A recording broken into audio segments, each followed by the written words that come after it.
പ്രാണനായി. രചന നിലാവിൻ്റെ കൂട്ടുകാരി. അവതരണം സാലിം കരുളായി. രാധു പറഞ്ഞത് കേട്ട് മിത്ര അവളെ കൂർപ്പിച്ച് നോക്കി. പുറമെ കാണുന്ന പെരുമാറ്റം കണ്ട് ആരും വിലയിരുത്തരുത്. ചിലപ്പോ നമ്മൾ കണ്ടതോ അറിഞ്ഞതോ ആയിരിക്കില്ല അവരുടെ സ്വഭാവം. മിത്ര പറഞ്ഞത് കേട്ട് രാധു സംശയത്തോടെ അവൾ അടിപിടി നോക്കി. എന്താണ് മോളെ പതിവില്ലാതെ ഇളക്കം? രാധുവിന്റെ ചോദ്യം കേട്ട് മിത്രയൊന്ന് പതറി. എന്ത്? ഒന്ന് പോയടി. എന്ന് ഈ പീരീഡ് കിടന്നിറങ്ങാനുള്ള നീ പതിവില്ലാതെ ഇങ്ങനെ ക്ലാസ്സിൽ ശ്രദ്ധിക്കുന്നു, സാറിന്റെ സൗന്ദര്യം ആസ്വദിക്കുന്നു. ഇപ്പതാ സാറിന്റെ പക്ഷിന്റെ എന്ന് പറയുന്നു. എന്താ മോളെ? നീ ഒന്ന് പോയടി, ഞാൻ ചുമ്മാ പറഞ്ഞതാ, ഇനി നീ അതിൽ പിടിച്ച് കയറണ്ട. Last bench. ദൈവമേ! ഡേവിഡിന്റെ ശബ്ദം കേട്ടതും ഇരുവരും അറിയാതെ നെഞ്ചത്ത് കൈവച്ച് പോയി. What is there? Nothing sir.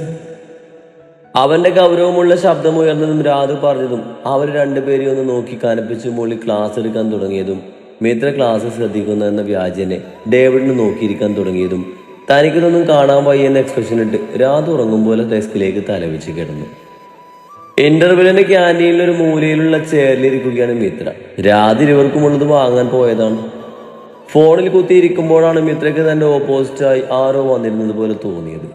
Radhu അകന്ന് കരുതി മുഖമുയർത്തി നോക്കിയ മിത്ര തന്റെ ഓപ്പോസിറ്റ് ഇരിക്കുന്ന വ്യാസനെ കണ്ട് ഞെട്ടിയെങ്കിലും ഞൊടിയിൽ അവളുടെ മുഖത്ത് ദേഷ്യം കൊണ്ട് ചുവന്നു. സാറെന്താ ഇവിടെ? തന്റെ മുന്നിലിരിക്കുന്ന വ്യാസനെ കണ്ട് അധ്യാപകൻ എന്ന രീതിയിൽ കണ്ടുകൊണ്ട് മിത്ര ചോദിച്ചു. കുഞ്ഞി, ഞാനന്ന്.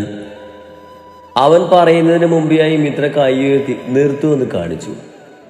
ദേവമിത്ര, അതാ എന്റെ പേര്. ഞാൻ ആരുടെയും കുഞ്ഞിയല്ല. സോ ഡോണ്ട് കോൾ മീ കുഞ്ഞി. വ്യാസ് പറഞ്ഞത് കേട്ട് ദേഷ്യത്തിൽ ആരും കേൾക്കാതെ ശബ്ദം കടുപ്പിച്ചുകൊണ്ട് അവൾ പറഞ്ഞു. സോറി മിത്ര, എനിക്ക് പറയാനുള്ളത് നീ ഒന്ന് കേൾക്കണം. എന്താ നിങ്ങൾക്ക് പറയാനുള്ളത്? എന്തായാലും കേൾക്കാൻ എനിക്ക് സൗകര്യമില്ല. പ്ലീസ് മിത്ര, ഇത്തിരി നേരം നിനക്കെന്നെ കേൾക്കാൻ ഇരുന്നൂടെ? പറ്റില്ല. അന്ന് ഇതുപോലെ എനിക്കൊന്ന് പറയാനുള്ളത് കേൾക്കാൻ നിങ്ങളൊക്കെ മനസ്സ് കാണിച്ചോ? നിങ്ങൾ അതെന്റെ മുഖത്ത് നോക്കി പറഞ്ഞത് എനിക്ക് ഇപ്പോഴും ഓർമ്മയുണ്ട്. എന്റെ മരണം വരെ നിങ്ങൾ പറഞ്ഞതും ചെയ്തതൊന്നും ഞാൻ മറക്കില്ല. ഇനി ഇതും പറഞ്ഞ് സാറിനെ കാണാൻ വരരുത്.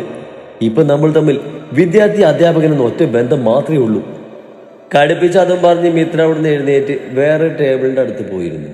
മിത്ര പറഞ്ഞതൊക്കെ കേട്ട് വ്യാസിന് ദേഷ്യം വന്നെങ്കിലും അവളുടെ വാശി കയറിയാലുള്ള സ്വഭാവം അറിയാവുന്നത് കൊണ്ട് വ്യാസ് പിന്നെ അവളുടെ പിറകെ പോകാതെ അവിടെ തന്നെ ഇരുന്നു. നീ എന്താടി ഇവിടെ വന്നിരിക്കുന്നത്? അവർക്കുള്ള ചായയും പഴംപൊരിയും കൊണ്ടുവന്ന് ടേബിളിൽ വെച്ചുകൊണ്ട് രാധു പറഞ്ഞു. ഏയ് ഒന്നുമില്ലടി. പിന്നെന്താ നിന്റെ മുഖം വല്ലാതിരിക്കുന്നത്? കണ്ടുപിടിച്ച് തെണ്ടി. മിത്ര അവളെ നോക്കി പല്ലെറിഞ്ഞു. പിന്നെ വ്യാസ് വന്നതും പറഞ്ഞതുമെല്ലാം രാധുവിനോട് പറഞ്ഞു. അവനെ നീ എന്തിന്റെ സുഖേടാ? നിഷ്കാരം നിന്നെ ഉപയോഗിച്ചതല്ലേ, പിന്നെ എന്തിനാ അവൻ നിന്റെ പിറകെ വരുന്നത്? സാറാണെന്നും ഞാൻ നോക്കില്ല, അവന്റെ മുഖം നോക്കി കൊടുക്കും ഞാൻ നിന്നോട് അന്നേ പറഞ്ഞതല്ലടി ഈ മാങ്ങാത്തലയൊന്നും നോക്കണ്ടെന്ന്. അതിന് നീ എന്നോട് കിടന്ന് ദേഷ്യപ്പെട്ടത് ഞാൻ എന്തോ ചെയ്യാനാണ്? രാധു ദേഷ്യത്തിൽ പറഞ്ഞത് കേട്ട് മിത്ര പറഞ്ഞതും അതും കേട്ട് രാധു ഒന്ന് അടങ്ങി. അപ്പോഴാണ് അവർ കുറച്ചു മാറിയുള്ള ടേബിളിലിരിക്കുന്ന ധ്യാനെ കണ്ടതും രാധുവിന്റെ കണ്ണുകൾ വിടർന്നു. ആഹാ, വന്നല്ലോ മിസ്റ്റർ ധ്യാൻ ഗോപാലൻ.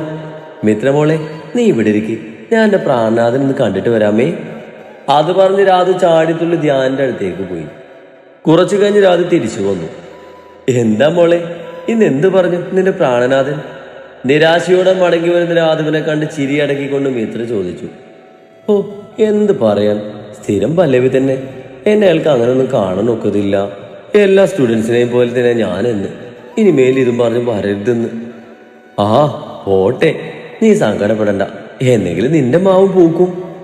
പൂത്തില്ലേ പൂത്തിപ്പിക്കും ഈ അനുരാധ. എന്താടി നിനക്കൊരു പൂച്ചം? നീ നോക്കിക്കോ, എന്റെ 5 കൊച്ചുങ്ങളെ കൊണ്ട് അങ്ങനെ ഞാൻ അച്ചാന്ന് വിളിപ്പിക്കും. നടന്നാ കാണാം. നടക്കും, നീ നോക്കിക്കോ. ഈ അനുരാധയെ പറയുന്നത്. രാധു ദേശത്തിൽ മുന്നിലുള്ള ഗ്ലാസ്സിലെ ചായ ഒറ്റവലിക്ക് കുടിച്ചു. മിത്രയുടെ കയ്യിലുള്ള പഴംപൊരി തട്ടിപ്പറിച്ചെടുത്ത് വായിലേക്കിട്ട് അതും പറഞ്ഞ് ക്ലാസ്സിലേക്ക് പോയതും രാധുവിനെ നോക്കി പല്ല് കടിച്ചുകൊണ്ട് മിത്രയും അവളുടെ പിറകെ പോയി. പിറ്റേന്ന് ഡിഗ്രിയിലെ നൂൽ ബാച്ചിനും PGയിലെ ബാച്ചിനും ഫസ്റ്റ് ടെസ്റ്റ് നടക്കുന്നത് കൊണ്ട് ക്ലാസ് പതിവില് നേരത്തെ വിട്ടിരുന്നു. ഡി, ആരെങ്കിലും വരുന്നുണ്ടോ നോക്ക്, ഞാനിപ്പോ വരാമേ. പാർക്കിങ്ങിലേക്ക് എത്തിയതും മിത്ര രാധുവിനോട് പറഞ്ഞ് വ്യാസിന്റെ കാറിൽ ലക്ഷ്യം വെച്ച് നടന്നു. മിത്ര കാറിന്റെ അടുത്തെത്തി കുനിഞ്ഞിരുന്ന് രാധുവിനെ നോക്കി വേഗം കാണിച്ചതും അവൾ കാറിലെ 2 ഫ്രണ്ട് ടയറിന്റെ കാറ്റ് തുറന്നു വിട്ടു. രാധവളെ നോക്കിയത് മിത്ര എല്ലാം സെറ്റ് എന്ന പോലെ തംസടിച്ച് കാണിച്ചു. അപ്പോഴേക്ക് രാധ വേഗം അവളുടെ അടുത്തേക്ക് വന്നു. ഇത് കുറഞ്ഞു പോയോടി. അതും പറഞ്ഞ് രാധ ഒരു കല്ലെടുത്ത് കാറിൽ മൊത്തം പറഞ്ഞു. ഇപ്പൊ കുഴപ്പമില്ല, ബാക്കി നമുക്ക് പിന്നെ കൊടുക്കാം. അതും പറഞ്ഞ് ആരെങ്കിലും വരുന്നതിന് മുമ്പായി രണ്ടും വ്യാസിനിട്ട് പണി കൊടുത്ത സന്തോഷത്തിൽ അവിടുന്ന് മുന്നോട്ട് നടന്നു. രാധ പോയത് ഡേവിഡിനെയും വെയിറ്റ് ചെയ്ത് ബസ് സ്റ്റോപ്പിൽ നിൽക്കുകയെന്ന മിത്രയുടെ മുന്നിൽ ഒരു ബൈക്ക് വന്നു നിന്നു.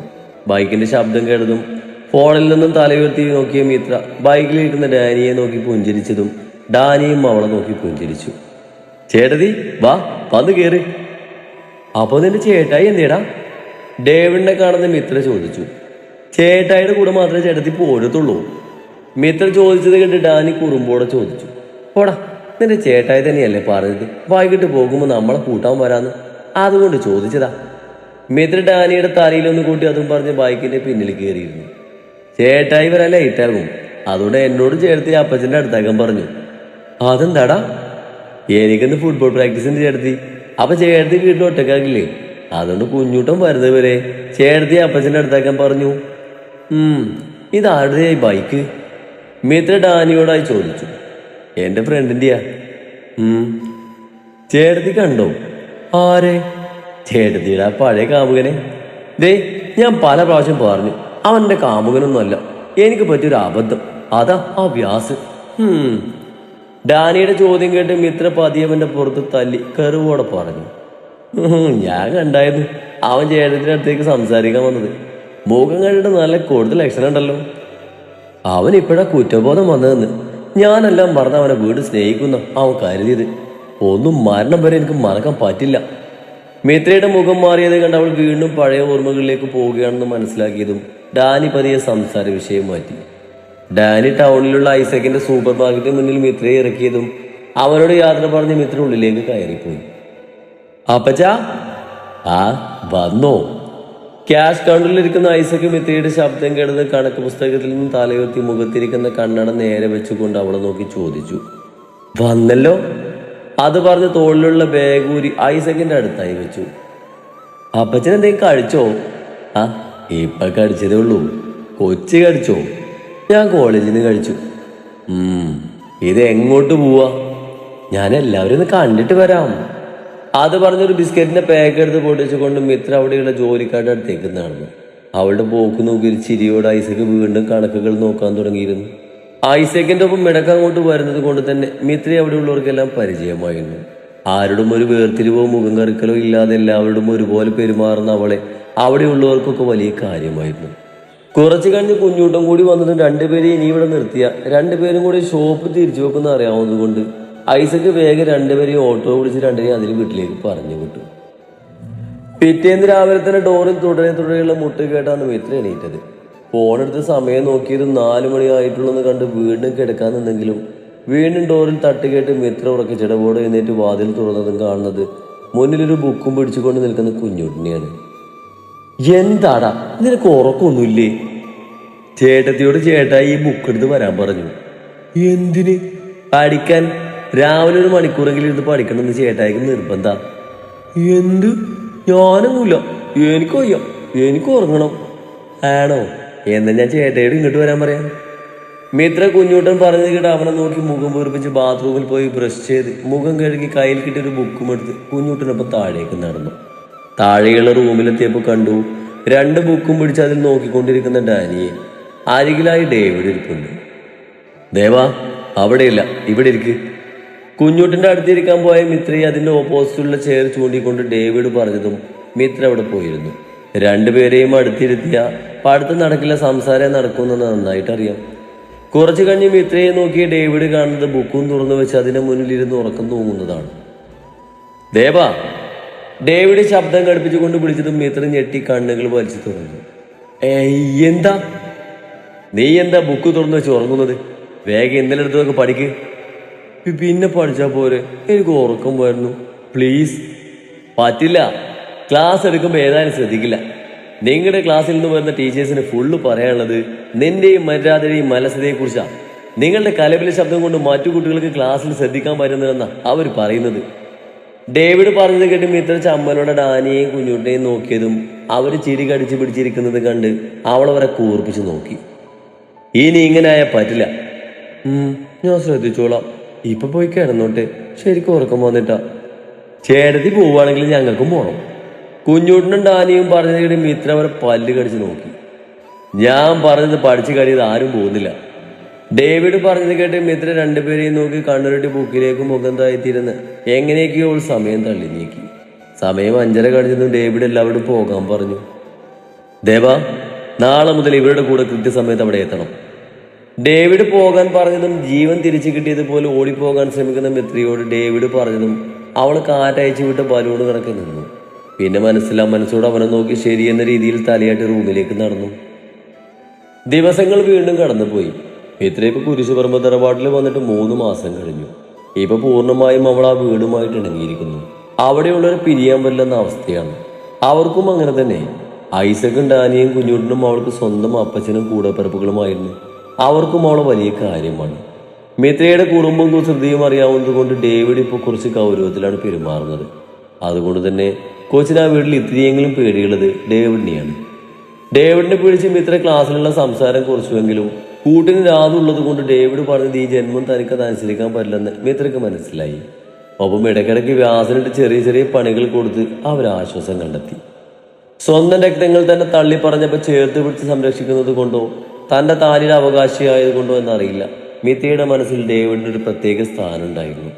അതിനിടയിൽ ഡാനിയും കുഞ്ഞുട്ടിനും അവൾ പോലും അറിയാതെ ഓരോന്ന് പറഞ്ഞ് അവളുടെ ഉള്ളിൽ ഡേവിഡിനോടുള്ള ഇഷ്ടം വർദ്ധിച്ചു. കാരണം അവർക്കൊന്നും തങ്ങളുടെ ചേട്ടത്തിയായി അവൾ മതിയെന്നാണ്. അവൾ പിരിഞ്ഞു പോകാതിരിക്കാനാണ്. ഒരു പരിധിവരെ അവളുടെ ഉള്ളിൽ ഡേവിഡിനോടുള്ള ഇഷ്ടം വളർത്താൻ അവൾക്ക് കഴിഞ്ഞു. ഇവ രാവിലെ പഠിക്കാനിരിക്കാൻ ഏറ്റവും കൂടുതൽ ഉത്സാഹം ഇത്രക്കാണ്. പഠിക്കുന്ന പേരും പറഞ്ഞ് അവനെയും നോക്കിയിരിക്കും. ഡേവിഡ് നോക്കുമ്പോൾ നോട്ടം മാറ്റും. കോളേജിൽ പോയാലും ഇത് തന്നെയാണ് അവസ്ഥ. അവൾ പോലും അറിയാതെ അവളുടെ മനസ്സിൽ ഡേവിഡ് ഒരിക്കലും മോചനമില്ലാത്ത വണ്ണം അടിമപ്പെട്ടു പോയിരുന്നു. പക്ഷേ തൻ്റെ ഉള്ളിൽ ഡേവിഡിനോടുള്ള പ്രണയമുണ്ടെന്ന് മാത്രം ഒരിക്കലും മിത്ര സമ്മതിച്ചില്ല. അതൊരു പക്ഷേ ഒരിക്കൽ പ്രണയം കൊണ്ട് മുറിവേറ്റത് കൊണ്ടായിരിക്കാം. എന്നിരുന്നാലും ഇത്രയും പെട്ടെന്ന് വ്യാസനം മറക്കാൻ പറ്റിയതിൽ അവൾക്ക് അത്ഭുതമൊന്നും തോന്നിയില്ല. ഇടയ്ക്ക് സ്വന്തം അമ്മക്കും എടത്തിയായ കീർത്തിക്കും ഫോൺ വിളിക്കുമെങ്കിലും മറ്റുള്ളവരുടെ കാര്യം അവൾ തിരക്കിയിരുന്നില്ല.